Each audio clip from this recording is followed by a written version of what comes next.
Ahora el desprecio del vencedor se volvió hacia las propias autoridades, criticando cómo trataban el tabú como un milagro todopoderoso, usándolo como señal de que algo importante debía de estar oculto allí. Con los brazos cruzados, Jan repasó las palabras sujetos de prueba en su mente, y la certeza se asentó: no estaban custodiando a una hija en absoluto, estaban custodiando algo más oscuro, algo vivo.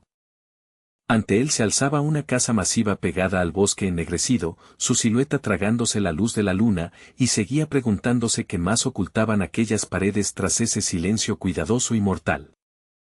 Encontró puertas sólidas en el interior, reforzadas, deliberadas, construidas para mantener a alguien dentro o mantener a todos fuera, y era imposible saber quién podría estar atrapado tras ellas en ese mismo momento. Altas ventanas alineaban la pared, ofreciendo una vista engañosamente hermosa de los terrenos exteriores, senderos serenos y tierra tranquila, burlándose de la violencia y los secretos sellados dentro de la casa. Night Jan caminó por el largo pasillo, los ojos cortando de puerta a ventana y a sombra, moviéndose con propósito como si la casa misma fuera un campo de batalla que pretendía conquistar habitación por habitación. Por fin, una puerta oscura apareció al final del corredor, y débiles destellos de luz se filtraban por sus rendijas, breves brillos pulsantes que sugerían movimiento, ritual o algo peor. Pronto Jan entró en un vasto auditorio, una pasarela alfombrada se extendía hacia adelante, candelabros trepaban por las paredes y muebles costosos reposaban como testigos silenciosos, un lujo que vestía un lugar que apestaba a fechorías. Recorrió la sala con una mirada cautelosa y suspicaz, estudiando cada rincón, cada reflejo, cada aliento de aire, porque el silencio allí se sentía preparado, como la pausa antes de que se cierre una trampa. Entonces lo vio, una silueta humana atada con cuerdas, erguida contra la pared del fondo como si estuviera expuesta, inmóvil a primera vista, pero inconfundiblemente viva. Jan entrecerró los ojos y examinó al prisionero con cuidado, y un horror indescriptible ascendió por su interior, frío, pesado y nauseabundo, cuando la comprensión encajó de golpe. Una joven estaba encadenada allí con gruesas ataduras, su cuerpo atrapado por correas brutales, y sus pies estaban presionados contra el suelo por un símbolo mágico brillante que la anclaba como una maldición. Marcas similares se extendían por la pared misma, superpuestas como diagramas rituales, pero la ira de Jan se centró en las personas que se atrevieron a hacer esto, quienes podían atar a una inocente como una herramienta y llamarlo trabajo. Las piernas de la chica estaban tan apretadas que ni siquiera podía moverse para aliviar el dolor, la impotencia en su postura hizo que el odio de Jan se agudizara, porque solo los monstruos hacían esto a personas vivas y dormían por la noche. Eligió al instante, la liberaría. Jan formó un sello mágico con manos rápidas y entrenadas, lanzando un hechizo limpio, luego unas de magia enfocado cortó las ataduras, seccionando las correas con luz precisa hasta que las terribles ligaduras cayeron. Cuando sus fuerzas fallaron, Jan dio un paso adelante y la sostuvo suavemente por los hombros, estabilizándola con sus propias manos para que no se desplomara al suelo tras soportar tanto tiempo encadenada. Sosteniendo a la chica liberada lo suficiente para mantenerla en pie, el caballero intentó despertarla con urgente cuidado, examinando su respiración y postura, desesperado por comprender el estado de esta prisionera maltratada de la casa del bosque. Por fin comenzó a moverse, recuperando poco a poco el sentido, pero dos correas aún cubrían sus ojos, ocultando su mirada del mundo mientras temblaba, frágil y medio despierta en los brazos de Jan. Al inclinarse para observar más de cerca, Jan sintió una leve sacudida de reconocimiento, algo en los rasgos de la chica, la forma de su boca, incluso la frágil línea de sus cejas, despertó un recuerdo que no pudo identificar de inmediato. Con dedos cuidadosos, el caballero de élite retiró las correas que ocultaban los ojos de la belleza rescatada, mientras su mente recorría rostros antiguos y encuentros olvidados, buscando dónde, cuándo, la había visto antes.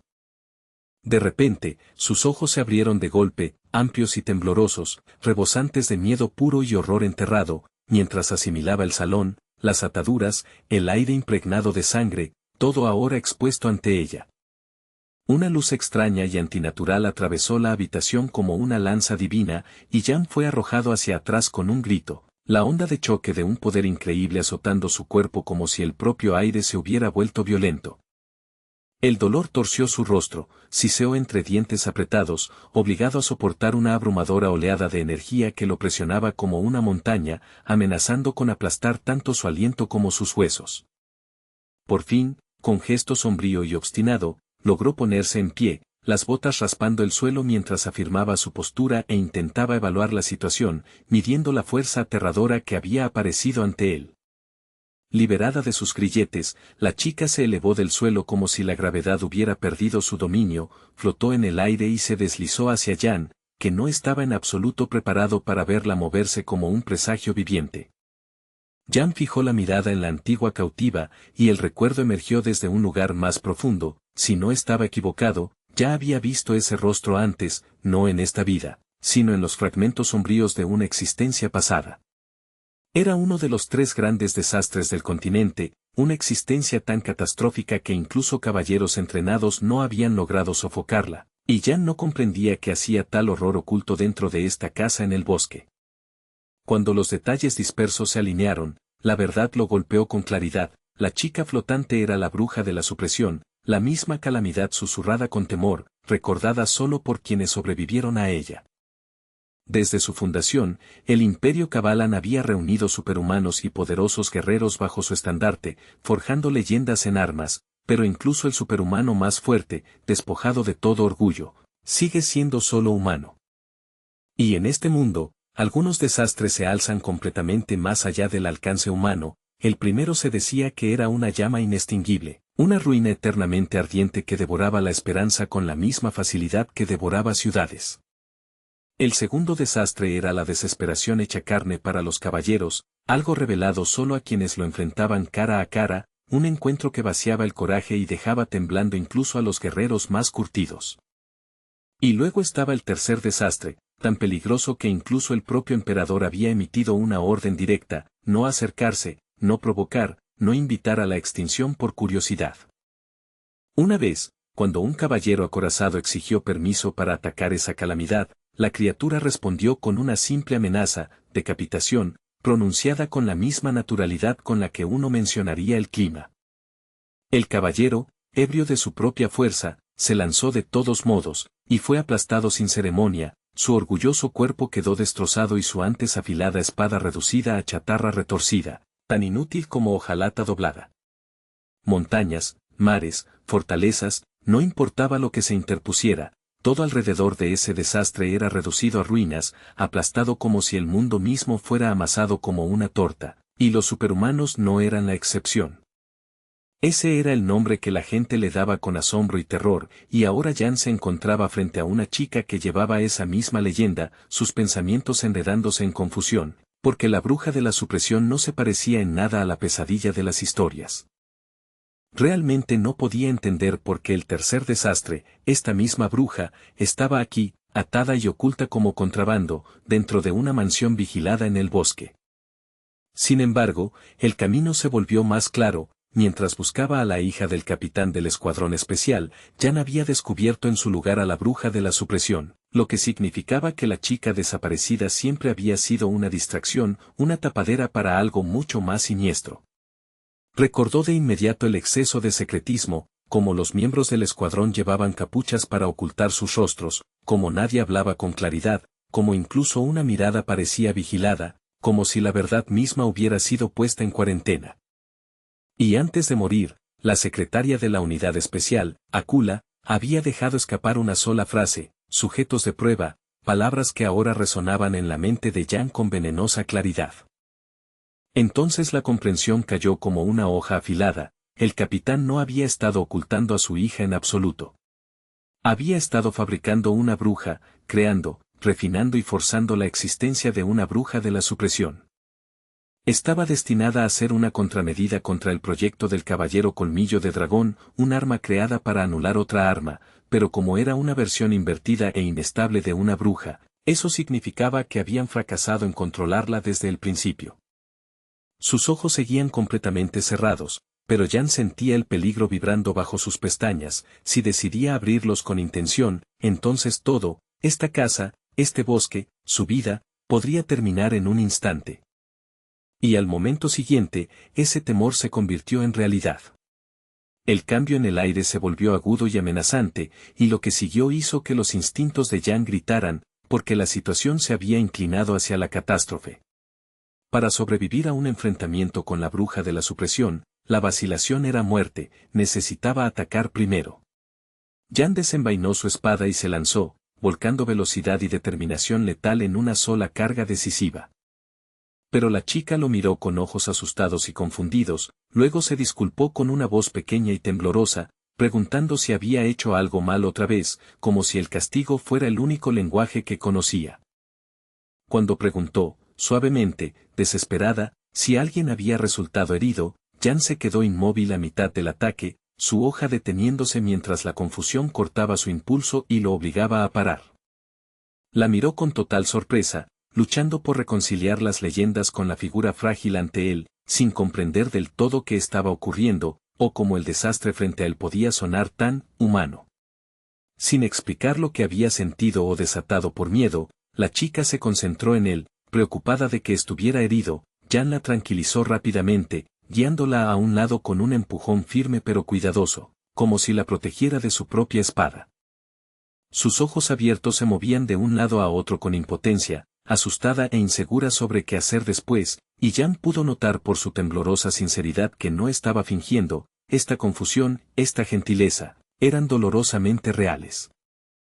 Aún observándola de cerca, Jan sopesó la verdad como una piedra pesada. Según todos los relatos, ella era un terrible desastre que había sacudido un continente entero en otro mundo, una entidad cuya mera presencia reescribía los campos de batalla. Y sin embargo ahora parecía una chica común con una expresión triste y preocupada, inquieta por las heridas de un extraño, y en esa contradicción, una idea chispeó en la mente del caballero de élite, un plan para tomar a la bruja de la supresión bajo su control sin provocar su ira. Si funcionaba, Jan obtendría una carta de triunfo sin igual, una ventaja abrumadora oculta a plena vista, un poder capaz de cambiar el equilibrio de todos los conflictos venideros. Pero acababa de sentir una fuerza que ni siquiera el emperador podía someter, y la duda le oprimió el pecho. ¿Se había sometido realmente, o era esta calma solo la delgada superficie de algo que podía estallar con el más leve aliento? En verdad, Jan sostenía en sus manos una copa envenenada. Un sorbo podía otorgar un poder inimaginable, y el siguiente podía traer el veneno más letal concebible, sin antídoto en esta era. El riesgo era enorme y el tiempo cruelmente escaso. Si elegía eliminar a la chica para evitar el desastre, tendría que actuar de inmediato, antes de que la vacilación se convirtiera en su tumba. Mientras Jan sopesaba su siguiente movimiento, una voz familiar detrás de él escupió cobarde con impaciencia afilada, exigiendo saber qué estaba pensando mientras el peligro respiraba frente a él. Era Momón, la hechicera, colgando boca abajo en el aire como si las reglas del mundo fueran opcionales, sugiriendo sin rodeos que su compañero simplemente se llevara consigo a la bruja de la supresión.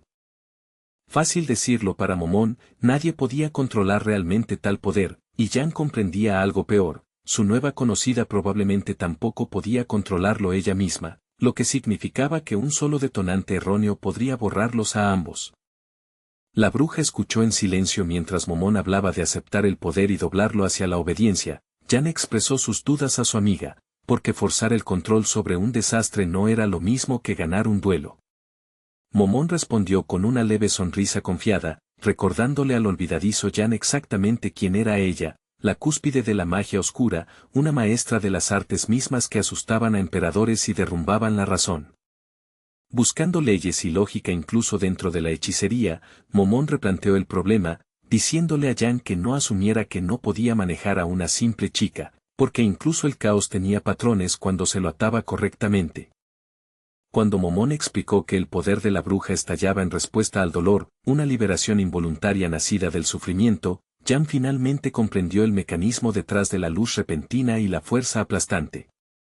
Si podían proteger a la chica del dolor y aprender las condiciones que activaban su activación, entonces la solución se volvería sencilla, la magia de Momón podría contener lo que la fuerza bruta jamás pudo. Trazando un símbolo mágico en el aire, Momón comenzó a invocar lo que necesitaba, un artefacto de anillo espiritual cargado de radiancia, un collar y una pulsera diseñados para estabilizar y restringir la mente sin quebrarla. con estos objetos juntos, debería ser posible contener a la bruja de la supresión, superponiendo control sobre control hasta que el poder del desastre quedara enjaulado tras la calma y el mando.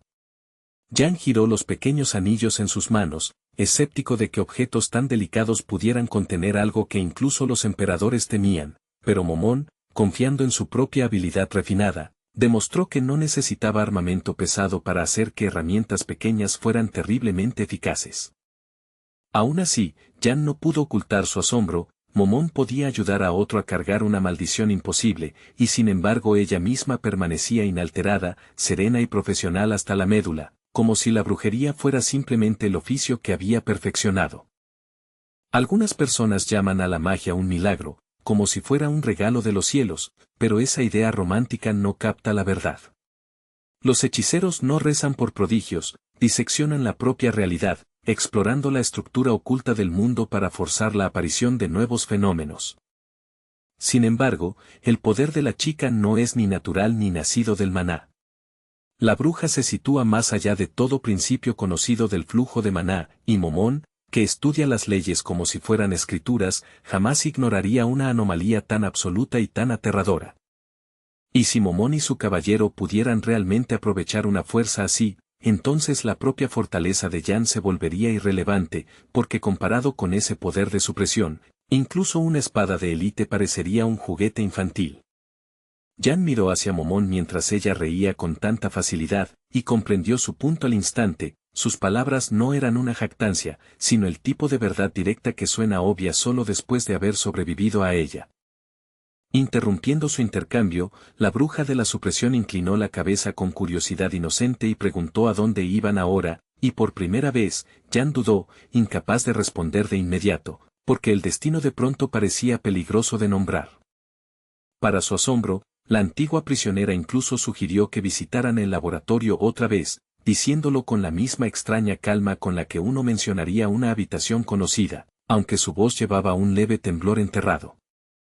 Esa sugerencia hizo que el estómago de Jan se tensara, se volvió completamente hacia ella, firme y sombrío, y planteó la pregunta que más importaba: ¿cuántos niños como ella habían sido traídos a este lugar?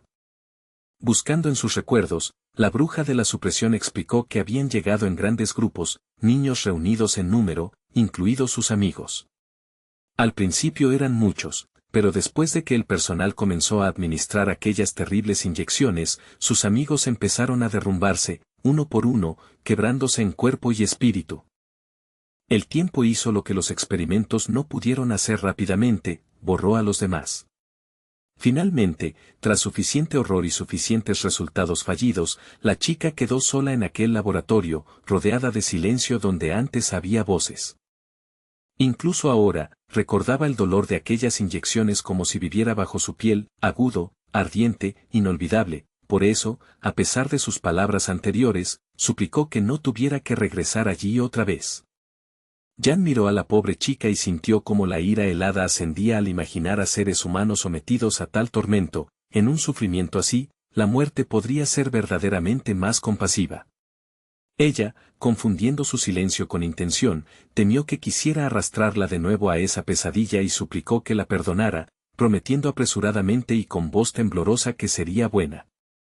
Era el tipo de vida que la habían entrenado para aceptar: obediencia, miedo, supervivencia, tan dolorosamente similar a la propia existencia de Jan en su vida pasada, donde cada día había sido moldeado por la crueldad y la necesidad. En aquel entonces, Jan llevaba una máscara ensangrentada de deber como instructor en un centro de reclutas, enseñando violencia mientras ocultaba las partes de sí mismo que aún se sentían humanas, viviendo como si la misericordia fuera una debilidad que no podía permitirse. La tristeza nunca abandonaba el delicado rostro de la chica, pero ella seguía mirando a Jan con una esperanza frágil, como si sus palabras pudieran convertirse en una puerta hacia la oscuridad que siempre había conocido. Por fin, Jan Nocturno le ofreció que viniera con él, que dejara atrás este lugar maldito, pero ella guardó silencio, mirando como si no pudiera creer que una elección así pudiera ser real. Jan admitió, a su manera directa, que no era tan diferente de quienes querían usarla. Él también necesitaba su poder. Pero juró que nunca la heriría, nunca la descartaría, nunca la echaría, sellando esa promesa con una seriedad inquebrantable. Aturdida, la chica parpadeó hacia su salvador con confusión, como si la bondad fuera un idioma desconocido. No había esperado ninguna oferta más allá de cadenas y órdenes, y mucho menos un juramento. Entonces, lentamente, la expresión de la bruja se suavizó en una sonrisa dulce y genuina, y asintió, aceptando la propuesta con el tímido alivio de alguien que elige vivir por primera vez. Jan tomó solemnemente su mano, los dedos cálidos cerrándose alrededor de los suyos con deliberado cuidado, y en ese gesto sencillo su extraña nueva unión quedó sellada, parte rescate, parte alianza, parte destino. Cuando Jan le preguntó su nombre, supo que todos en aquella casa del bosque la llamaban número 1, un título tan frío como la etiqueta de un frasco de espécimen, y su fealdad hizo que apretara la mandíbula. Así que Jan le ofreció un nuevo nombre, Lia. Ella lo repitió suavemente, una vez, luego otra, como si probara una dulzura desconocida, sin comprender al principio que un nombre podía ser un regalo. Le dijo que era el nombre de la diosa de la belleza, Afilia, y los ojos de Lia se iluminaron ante la comparación, como si ser vista como algo precioso, algo hermoso, fuera un milagro en sí mismo. Suponiendo que el collar pudiera resultarle incómodo tras el encarcelamiento, Jan preguntó al respecto, y se sorprendió cuando Lia negó con la cabeza. Para ella, el amuleto se sentía suave y encantador, encajando con su nuevo nombre como una bendición silenciosa. Cuando Jan mencionó que debían prepararse si ella iba a venir con él, Lia volvió a asustarse, malinterpretando su significado. La incertidumbre cruzó su rostro mientras se preguntaba qué exigía esa preparación: dolor, pruebas, castigo. Mirando por encima del hombro, Jan habló de cierto monstruo al que pronto enfrentarían y le dijo a Lia que estuviera lista para engañarlo, advirtiéndole que la supervivencia podría depender de actuar con convicción, sin importar cuánto temblara su corazón. Una antorcha ardía con fiereza contra el ladrillo oscuro, su llama crepitando y siseando, proyectando una luz inquieta sobre las paredes y pintando el camino adelante con un resplandor naranja y sombras reptantes. Era una mazmorra, un centro de entrenamiento subterráneo para la unidad especial, donde el suelo de piedra era lo bastante frío como para entumecer los pies y los altos muros se tragaban el sonido, convirtiendo cada susurro en una amenaza. Un hombre de cabeza rapada, atado a una silla, sollozaba y suplicaba perdón, insistiendo en que había cometido un error, su voz quebrándose como si el arrepentimiento pudiera desatar las cuerdas. El interrogador sacó un pequeño cuchillo de filo agudo, dejando que la hoja captara la luz de la antorcha. Las respuestas del hombre salían confusas e incoherentes, el terror robándole la capacidad de formar una frase adecuada.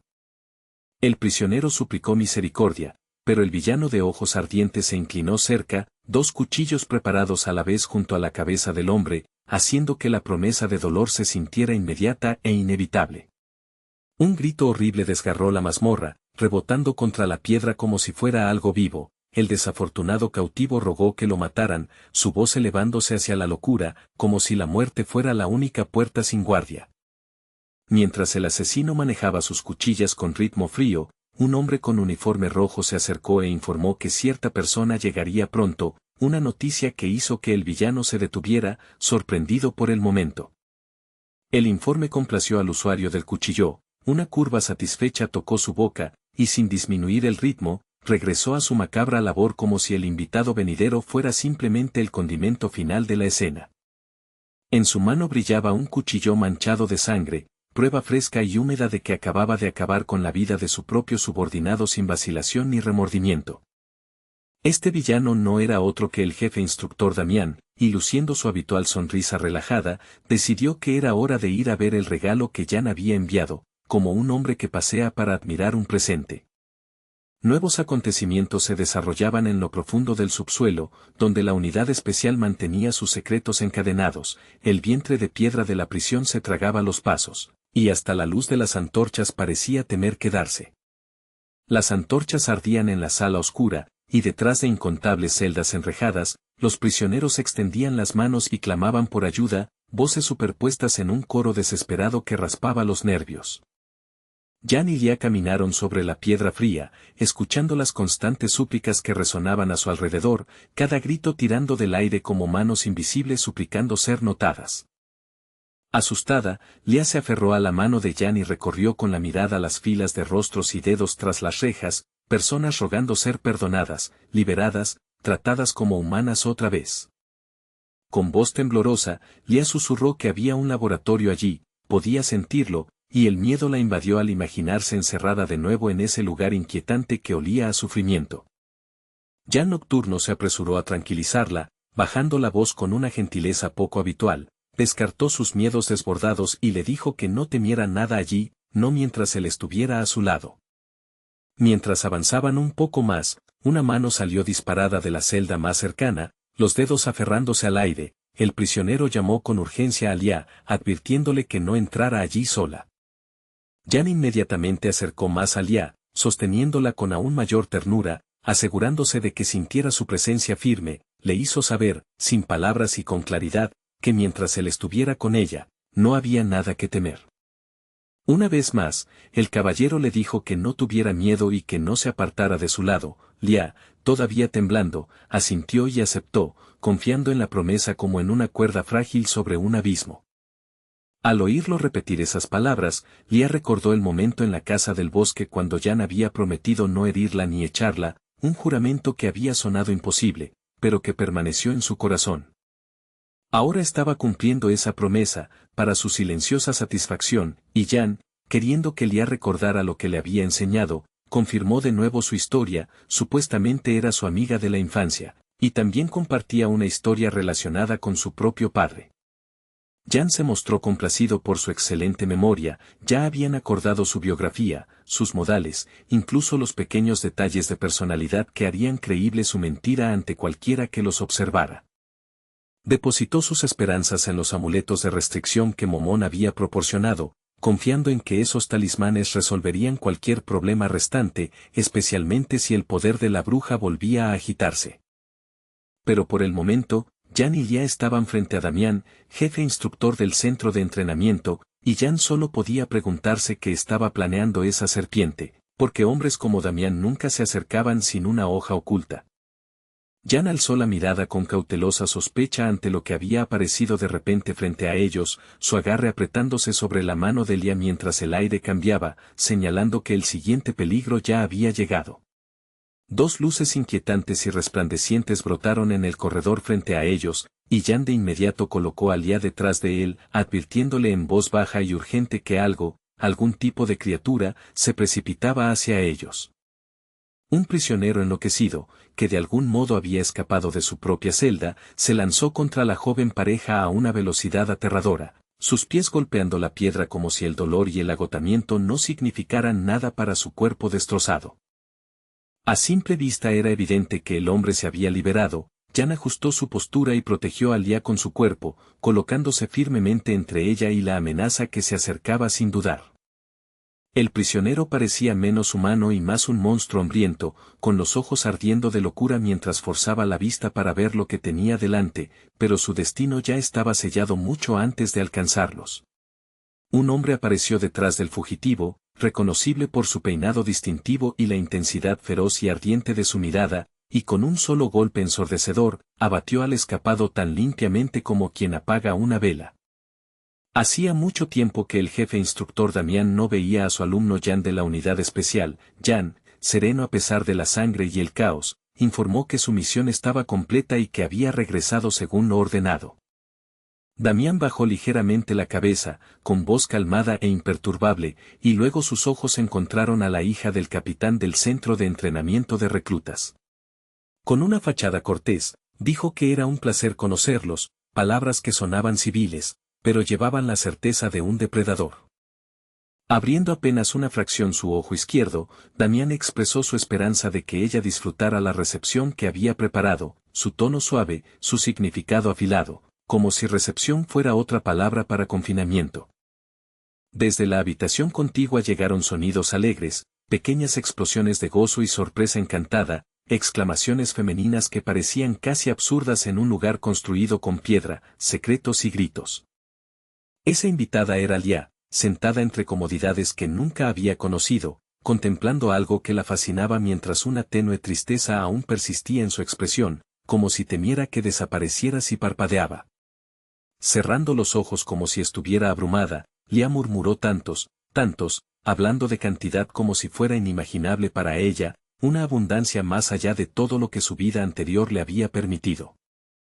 En la sala VIP, Lia estaba sentada ante una mesa coronada con un pastel de varios pisos y rodeada de pasteles, su mirada fija en la montaña de delicias como si fuera un sueño conjurado para engañarla.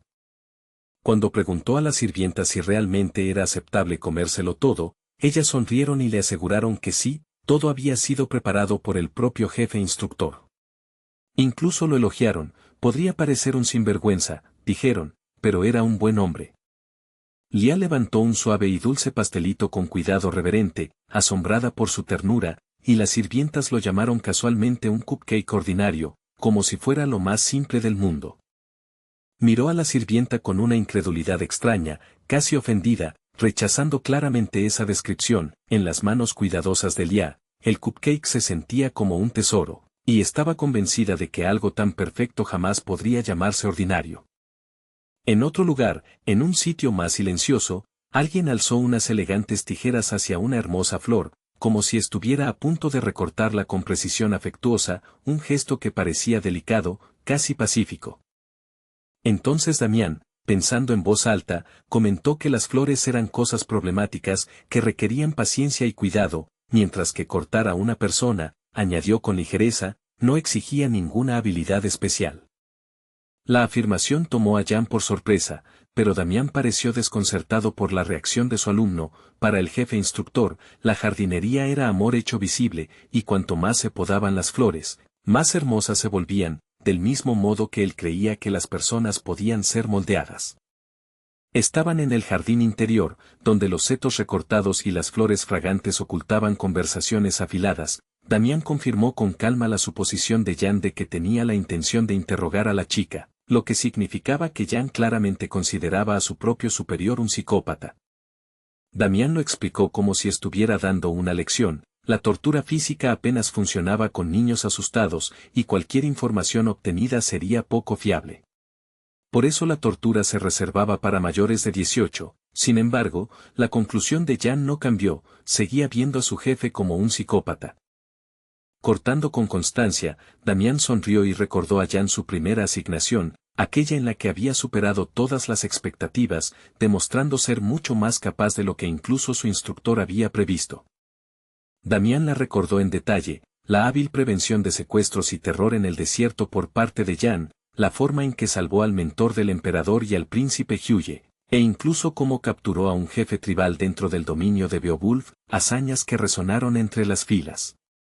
Después de eso, incluso los nobles que se oponían al proyecto fueron obligados a guardar silencio bajo el peso de los resultados, y Damián elogió los esfuerzos de Jan como gloriosos, victorias que habían reforzado el control del imperio y fortalecido la mano de Damián. Como recompensa, el jefe instructor concedió a Jan permiso para usar la amnistía del palacio como deseara, y se ofreció a escuchar cualquier solicitud adicional, su tono generoso, pero sus ojos evaluadores. Con una expresión seria que no se suavizó, Jan preguntó directamente por los planes de Damián para Lia, porque detrás de cada regalo y cada dulce pastel, percibía una hoja esperando caer. Damián cerró los ojos, reflexionando por un momento, y por una vez no respondió de inmediato, su silencio prolongándose lo justo para sentirse calculado.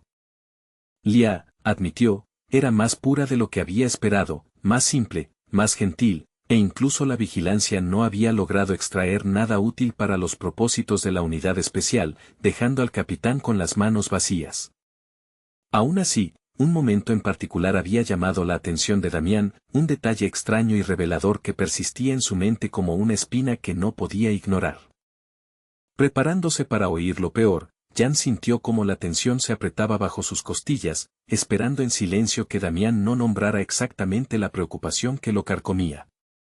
Damián observó que Lia sabía sorprendentemente poco para su edad, y sugirió que el capitán se avergonzaba, ocultando a su hija del mundo como un secreto embarazoso. Jan escuchó con calma cuidadosa, aliviado de que su engaño no hubiera sido descubierto.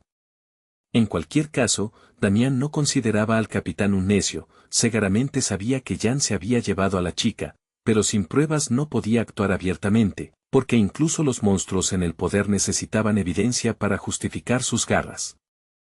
Damián admitió que el capitán sin duda intentaría reunir pruebas en su contra, buscando cualquier cosa que pudiera usarse como palanca o acusación en la lucha venidera.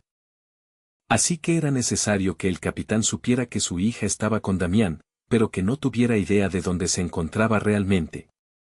Y Damián afirmó que había una forma sumamente eficaz de lograr exactamente eso. Con un movimiento limpio y satisfactorio, Damián cortó una ramita de flores, las tijeras susurrando a través del tallo, un hábito ocioso que claramente adoraba, incluso mientras discutía una vida humana. El método era simple, hacer parecer que la hija del capitán no estaba en absoluto en el centro de entrenamiento de reclutas, borrar su rastro, enturbiar la verdad y dejar que la paranoia devorara cualquier certeza restante. Sosteniendo una bonita rosa blanca, Jan se volvió hacia el maestro que hablaba tan casualmente del destino, sus dedos firmes sobre los pétalos como si se anclara mientras la decisión flotaba entre la misericordia y la estrategia. Con voz completamente seria, Jan pidió a Damián que le confiara a Alia, la chica que acababa de rescatar, solicitando su custodia como si fuera un recurso de misión, aunque sus ojos traicionaban algo más personal. Damián se detuvo, intrigado, y exigió la razón, era una petición audaz de un alumno a un superior. Jan respondió que tenía 3 razones, 3 argumentos por los que estaba dispuesto a apostar su posición. La primera razón de Jan fue directa, matar a la hija del capitán era ineficiente. Lia parecía inútil ahora, admitió, pero la información a menudo gana valor con el tiempo, especialmente cuando se mantiene como rehén cuya existencia puede presionar decisiones y revelar secretos. Damián escuchó el argumento en medio de la belleza del jardín interior, las flores balanceándose suavemente como si no pudieran oír el frío cálculo pronunciado bajo su fragancia. En respuesta, Damián preguntó por qué él mismo debería permitir que Jan mantuviera a la chica cerca, su tono suave, pero su curiosidad aguda, como si pusiera a prueba hasta dónde llegaría Jan. Jan le recordó lo que había ocurrido ese día. Damián había torturado a otro instructor, un informante del capitán de la unidad especial, demostrando cuán profundamente la influencia del capitán ya se había infiltrado en sus muros. Los títeres del capitán estaban en todas partes, dijo Jan, y si Lia permanecía con él, sería más fácil mantenerla fuera de la vista, más difícil para cualquier traidor confirmar su ubicación. Esa era su segunda razón, expuesta como un escudo. Damián, tras escuchar sin interrumpir, pidió la tercera razón para mantener a Lia con Jan, sus ojos entrecerrándose ligeramente, como si esperara egoísmo o sentimentalismo. Levantando el puño derecho hacia su corazón en un gesto semejante a un juramento, Jan dijo simplemente que había dado su palabra a la chica, que la protegería, sin importar la tormenta que siguiera. La sonrisa de Damián se volvió cruel y divertida, preguntó, con abierta ironía, si Jan esperaba que creyera algo así, si una promesa importaba en un mundo construido sobre cuchillos. Una sombra cruzó el rostro serio de Jan, pero sus ojos permanecieron claros y brillantes, firmes en su convicción, sin vacilar, como si ya hubiera decidido qué clase de hombre sería. Damián frunció el ceño, estudiándolo, realmente sin esperar que su valiente alumno mostrara suavidad, porque la compasión, para Damián, solía ser solo otra debilidad que explotar. Entonces Damián preguntó, medio burlón, medio curioso, si Lia era el primer amor de Jan, y la pregunta golpeó a Jan de manera tan extraña que solo pudo mirarlo con sorpresa sincera. Damián siempre había pensado que Jan era frío como la piedra, y sin embargo allí estaba la prueba de que el caballero seguía siendo humano. El jefe instructor rió ante la insistencia de Jan de que estaba listo para defender a Lia, divertido ante la idea de que la lealtad pudiera sobrevivir en un mundo como el suyo. Dándole vueltas al extraño malentendido en su mente, Jan decidió aprovecharlo. Si llamar a Lia su primer amor le ayudaba a conseguir lo que necesitaba, llevaría esa absurda etiqueta sin parpadear y dejaría que la mentira cumpliera su propósito.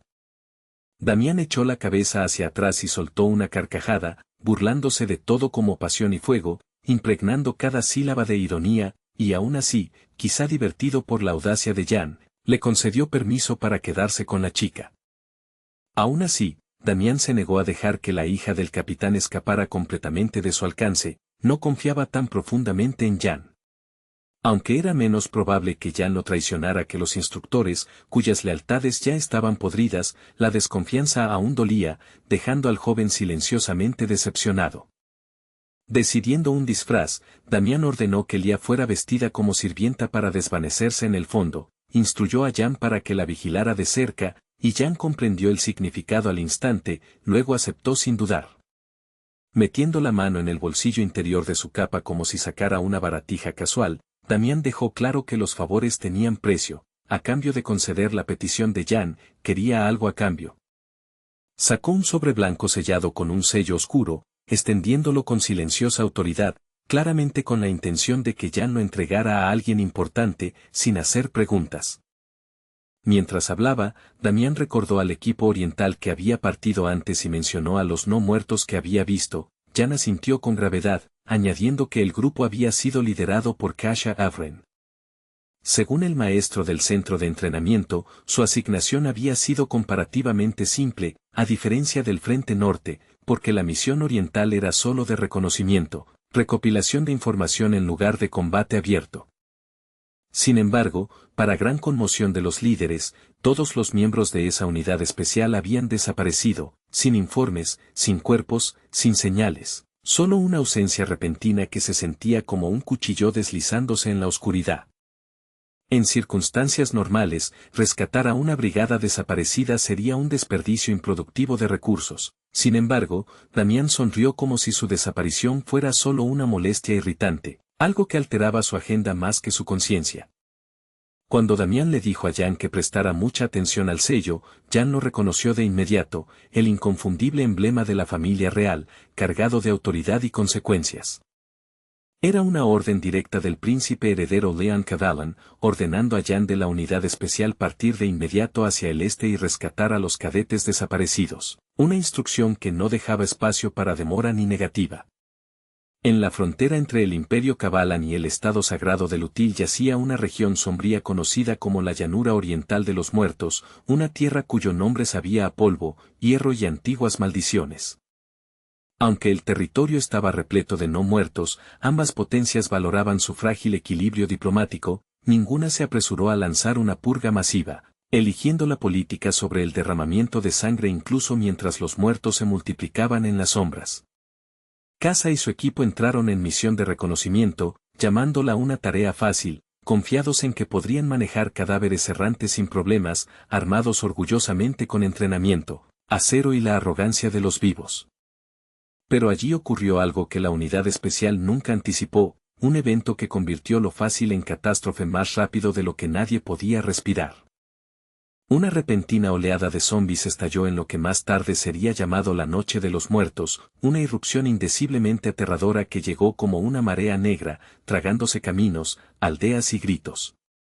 Desde debajo de la tierra, innumerables monstruos se abrieron paso hacia la superficie, desgarrando suelo y piedra, derramándose al exterior con hambre irracional y arrastrando el caos por la tierra como una mancha en expansión.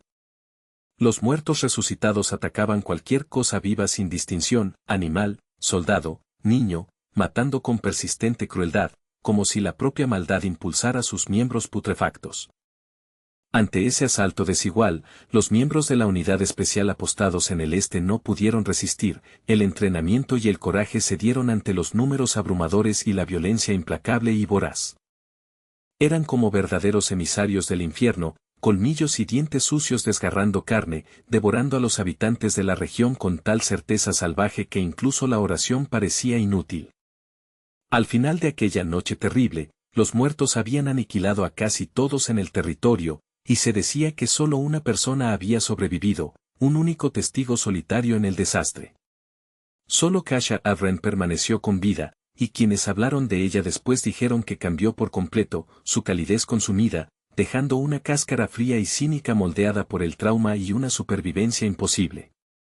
Un nuevo zombi irrumpió en escena, su rostro una ruina de carne y furia, al detectar presa fresca, se preparó para lanzarse. Aún conservando el contorno burdo de un cuerpo humano, la engendro infernal rugió con fuerza, intentando intimidar a los vivos con pura ferocidad. Un resplandor brillante y cortante estalló en el campo de batalla, luz nacida del acero en movimiento, anunciando la llegada de nuevos caballeros que habían entrado en el territorio maldito con un solo propósito: eliminar a los monstruos. Era Jan, miembro de la unidad especial, blandiendo su espada a Elon con todo su poder. Se encontró con los cadáveres en el mismo umbral, atravesando la primera oleada como si los muertos hubieran acudido a recibirlo. Llevaba sobre los hombros una nueva misión: rescatar a los cadetes atrapados en la llanura de los muertos. Peor aún, solo quedaban 4 días antes de que se dijera que la noche de los muertos se repetiría, el tiempo cerrándose como un lazo. Allí, todo resultó mucho peor de lo que Jan y sus compañeros habían esperado. Los monstruos no estaban dispersos, eran legión, una vasta masa reptante que hacía que la tierra pareciera conquistada incluso bajo la luz del día. Desde lo alto de los acantilados, Jan observó a los zombis vagar sin rumbo por las llanuras desiertas, deambulando bajo el sol como si la oscuridad se hubiera filtrado permanentemente en el mundo y el día ya no importara. Jan recordaba claramente que en su vida anterior nadie había sido enviado a rescatar a nadie aquí, lo que significaba que el curso de los acontecimientos ya había divergido, y el futuro ya no se repetía de manera limpia. Esa diferencia lo carcomía. No podía entender por qué el príncipe heredero estaba tomando nuevas decisiones, eligiendo una ruta que antes no existía, y esa incertidumbre hacía que la tierra se sintiera aún más hostil. Para Maman, sin embargo, la llanura de los muertos era extrañamente maravillosa en un sentido particular: era el entorno perfecto para restaurar su antiguo poder. Aún así, Jan no lograba comprender por qué había aparecido allí en absoluto, como si el destino la hubiera arrastrado al peor lugar posible a propósito. La ira de Momón estalló, exigió saber qué estaba pensando Jan, porque había gastado una enorme cantidad de energía en fabricar esos amuletos restrictivos.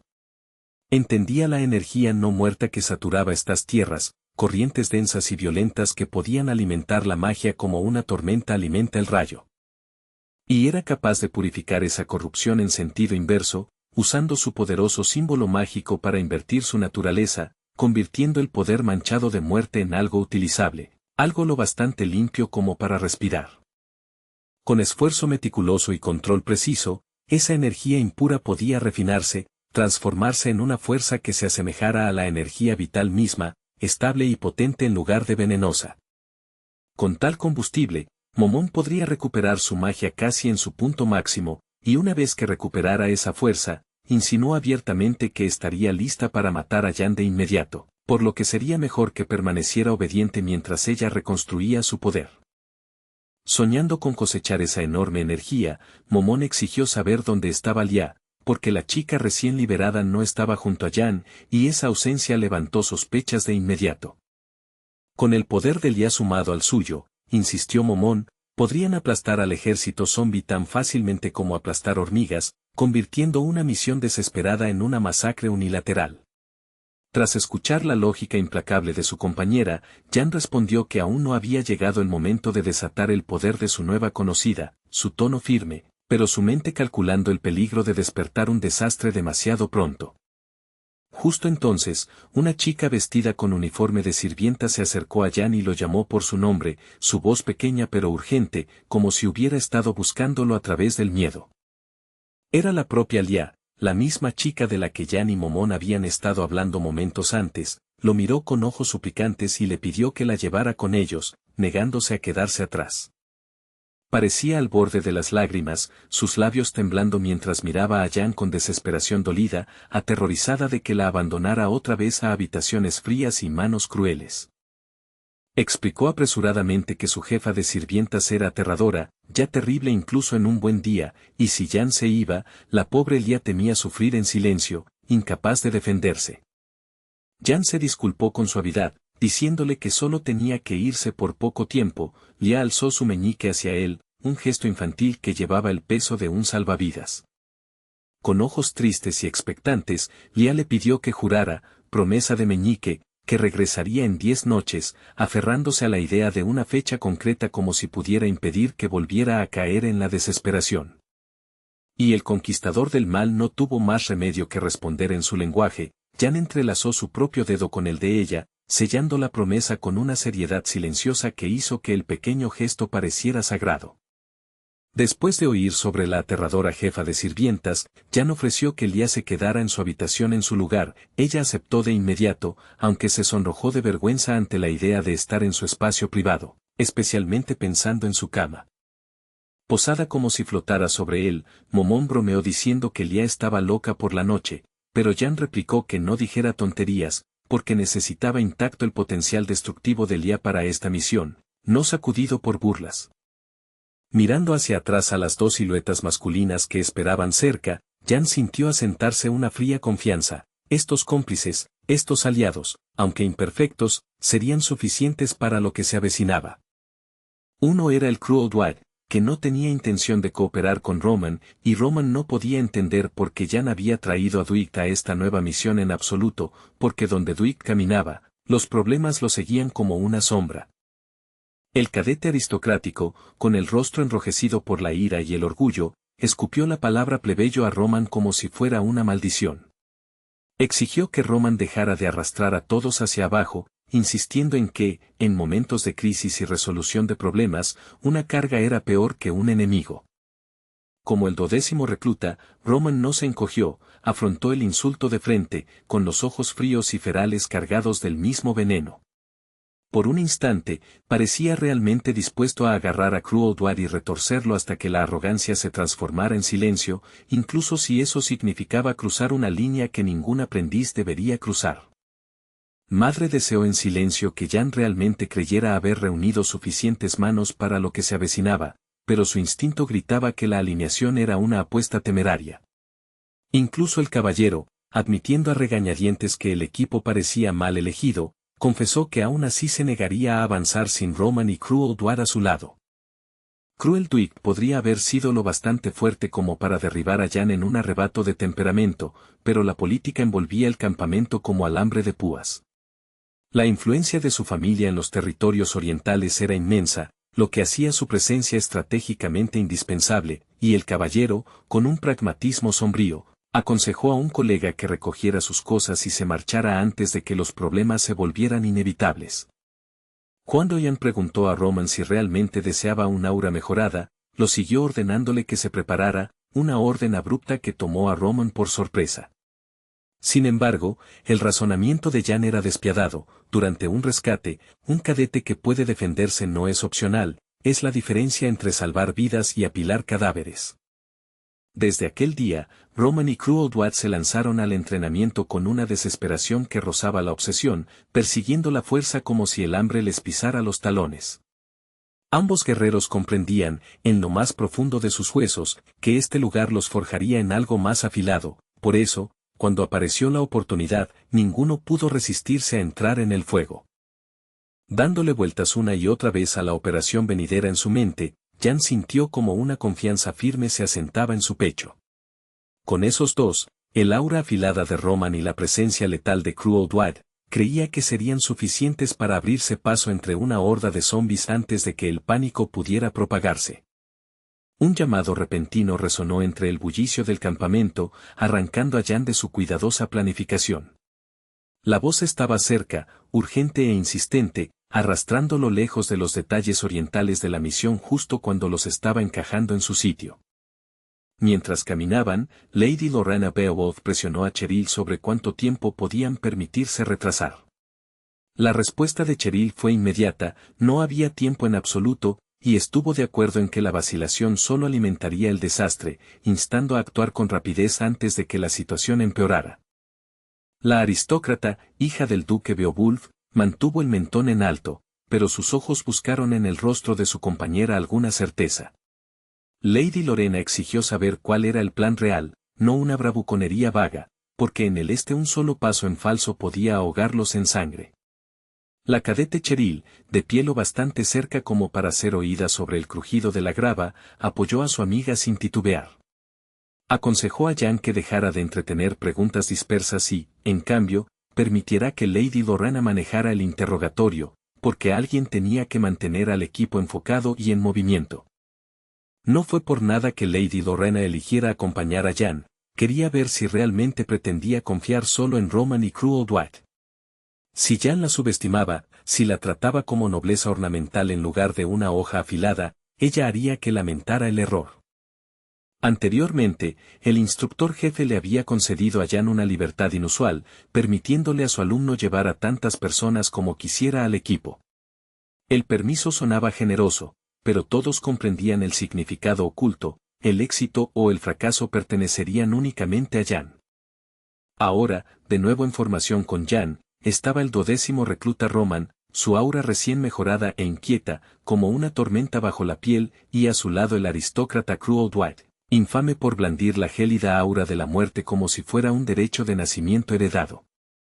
Cerca estaba Lady Lorena Beowulf, cuyos movimientos se habían vuelto más afilados desde su regreso del frente norte, como si los vientos ásperos hubieran tallado disciplina en sus huesos.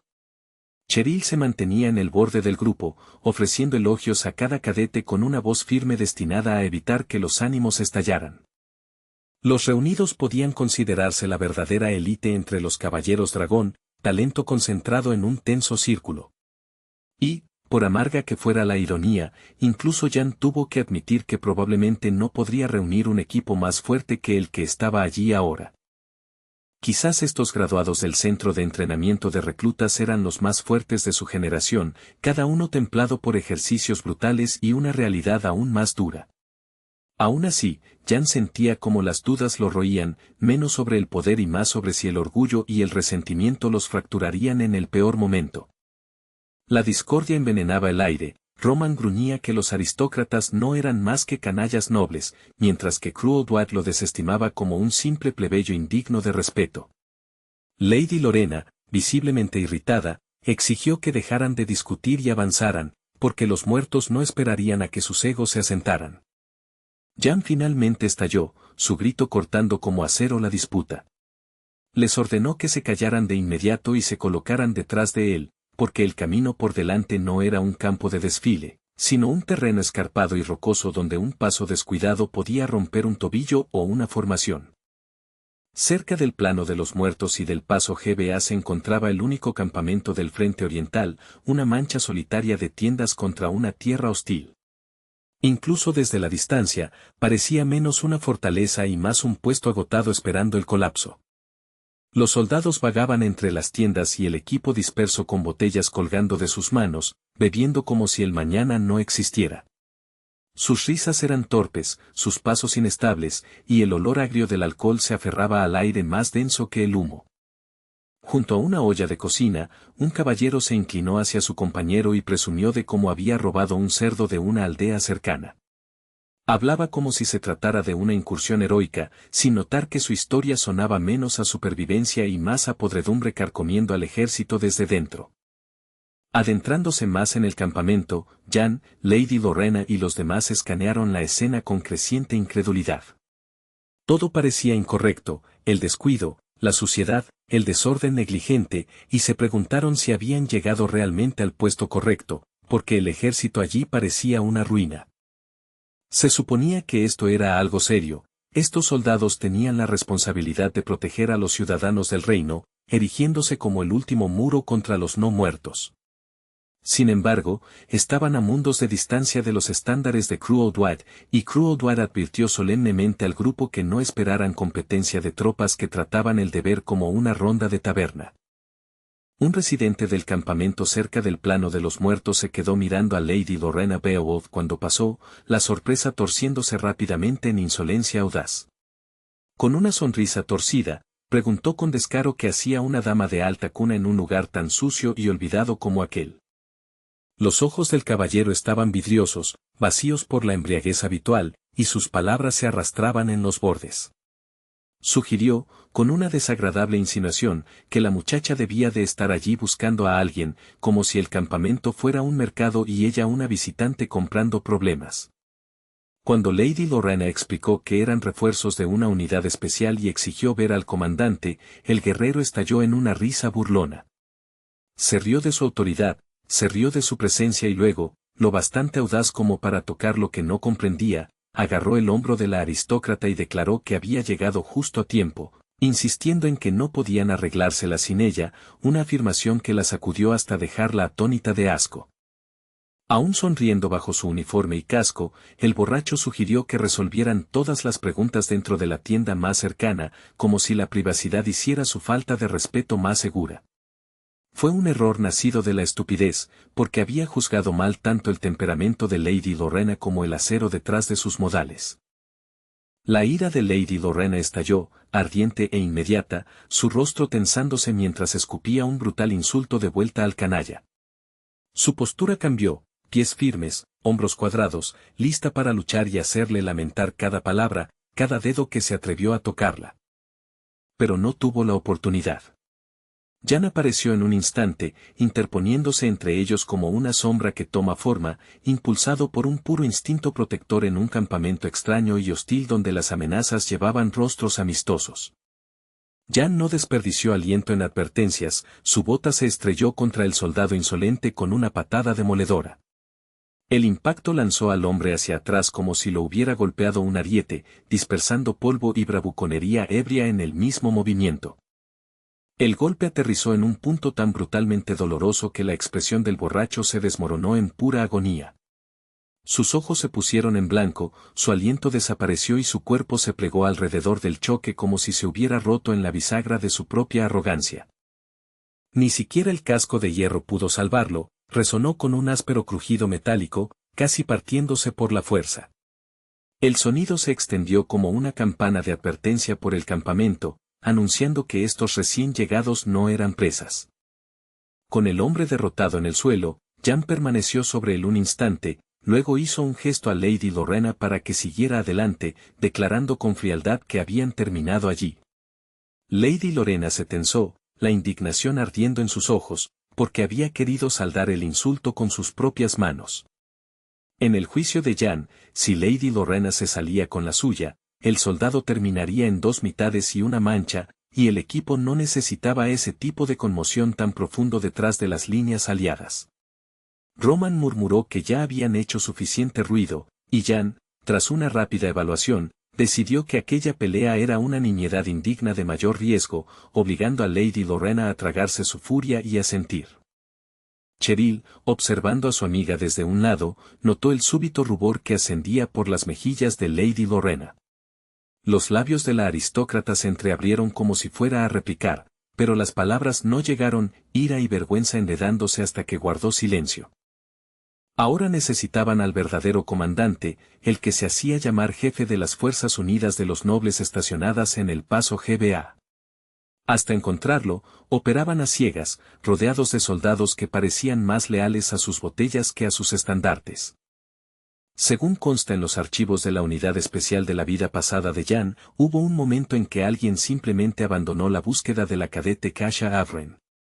Esa única decisión, silenciosa, burocrática y cobarde, dejó una cicatriz en el registro que Jan aún podía sentir como una herida.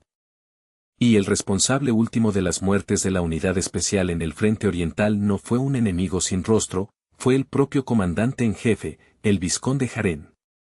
El nombre cargaba el peso de la negligencia, la corrupción y el tipo de traición que mata con más certeza que las garras.